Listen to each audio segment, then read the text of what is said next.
wabarakatuh. Saya Aang Buldani, NPM 19310001. Di sini saya akan melakukan skillab 4 tentang pengisian partograf. Nah, adapun dari tujuan pengisian partograf itu yaitu untuk memantau kesejahteraan ibu dan janin pada kala 1.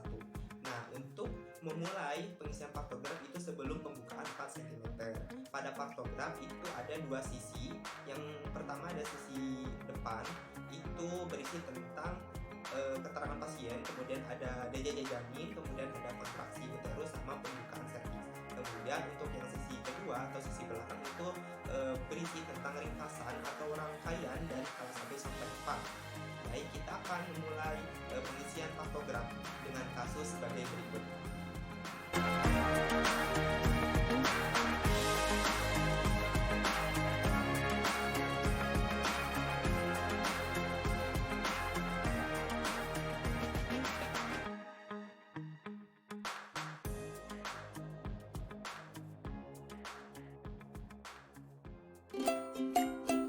Baik, kita akan memulai untuk pengisian partograf. Yang pertama, kita akan mengisi di bagian tentang keterangan pasien. Di bagian atas seperti ada no register, no puskesmas, kemudian ketuban pecah sejak jam berapa, kemudian di sini ada nama ibu. Kita isi nama ibunya sesuai dengan kasus, yaitu Nyonya Ola, kemudian usianya 38 tahun. Kemudian ada GPA, grafida atau kehamilan keberapa di sini. Kita tulis grafidanya 5, kemudian partus atau anak ketiga, dan abortus atau keguguran itu 1 kali. Kemudian di sini ada alamatnya di Raja Basa Bandar Lampung.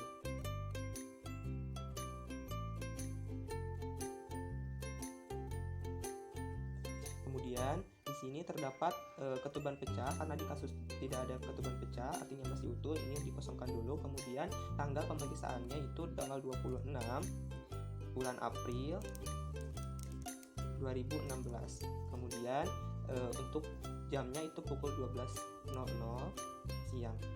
Kemudian mulai sejak jam berapa?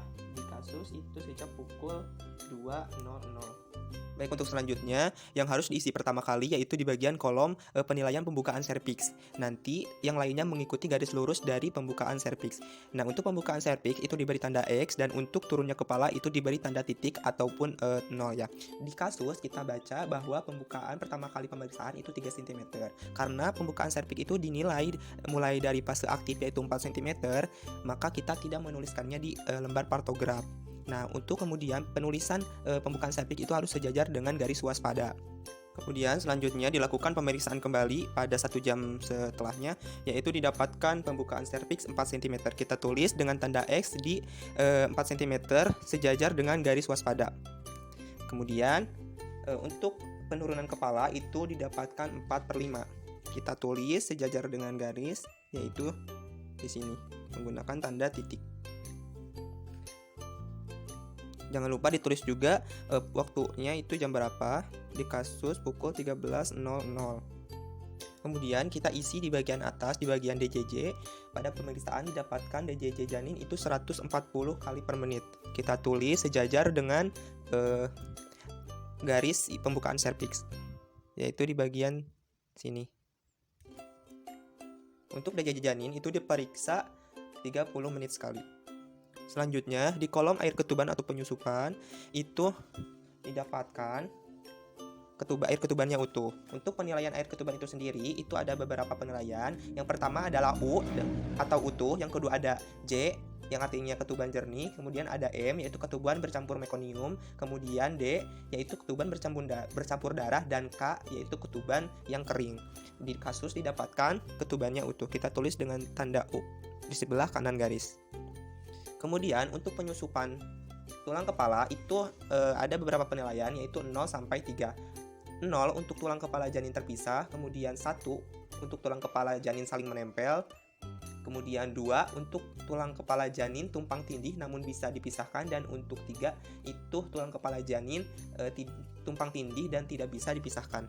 Baik, untuk di kasus tidak ada kelainan pada tulang kepala, maka kita tulis dengan tanda 0. Kemudian kita isi di bagian kontraksi tiap 0 menit. kita beri tanda titik-titik pada kolom jika kontraksi kurang dari 20 detik, kita beri tanda arsir pada kolom jika kontraksi 20-40 detik, dan kita blok kolom jika kontraksi lebih dari 40 detik. Pada kasus, pada pemeriksaan pukul 13 itu didapatkan kontraksi 3 kali dalam 10 menit dan 30 detik, maka kita arsir seperti ini.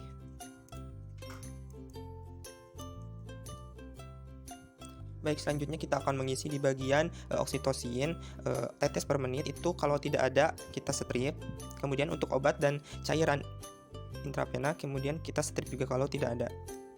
Kemudian kita untuk mengisi bagian kolom, bagian tekanan darah dan nadi. Pada kasus tekanan darah ibu itu 120/80. Kita beri tanda 120/80 seperti ini.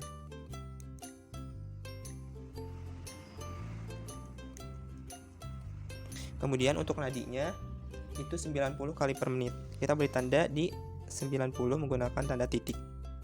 Kemudian selanjutnya suhu ibu itu didapatkan 37 derajat Celcius. Kita tulis di bagian kolom suhu 37 derajat Celcius. Untuk pemeriksaan urin seperti protein, aseton, volume, jika tidak ada cukup diberi strip atau dikosongkan. Selanjutnya kita kembali ke pemeriksaan selanjutnya, yaitu pada pukul 17.00 terdapat pada kasus pembukaannya 7 cm. Kita tulis sejajar dengan garis waspada 7 cm.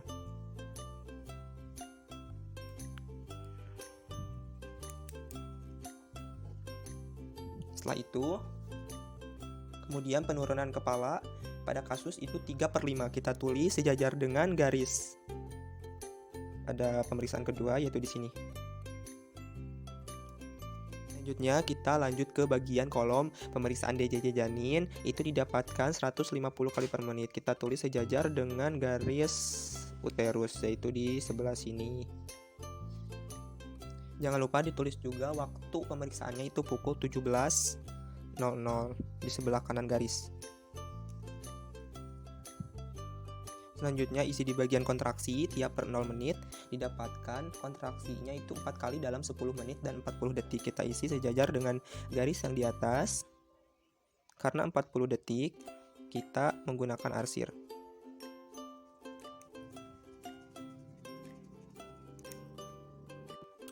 Jangan lupa juga diisi di bagian air ketuban sama penyusupan sejajar dengan garis. Itu didapatkan air ketuban dipecahkan dan air ketuban jernih. Kita beri tanda J. Dan untuk penyusupan kita beri tanda 0. Selanjutnya isi di bagian oksilosin itu kita beri tanda strip karena tidak ada pemberian.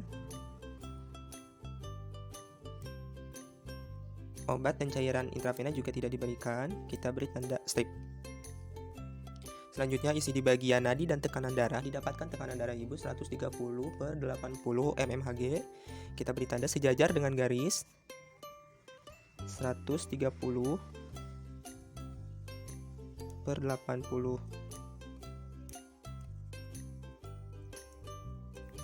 Dan untuk nadinya itu 90 kali per menit.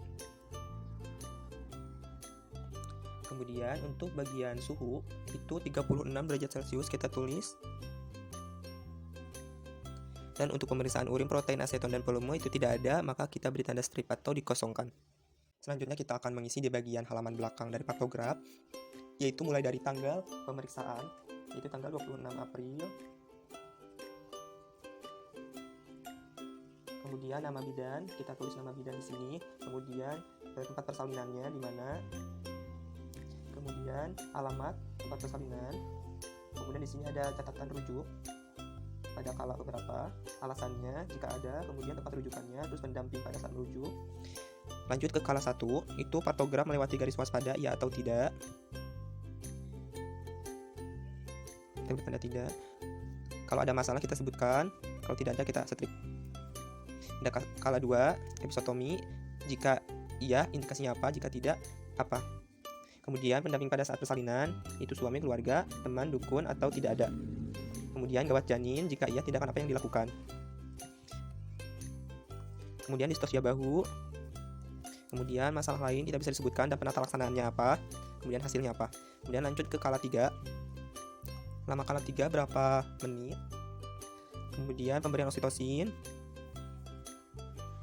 kemudian ada pemberian ulang oksitosin, kemudian ada penegangan tali pusat terkendali, isi sesuai yang ada terdapat pada kasus. Kemudian isi eliminasi pundus uteri,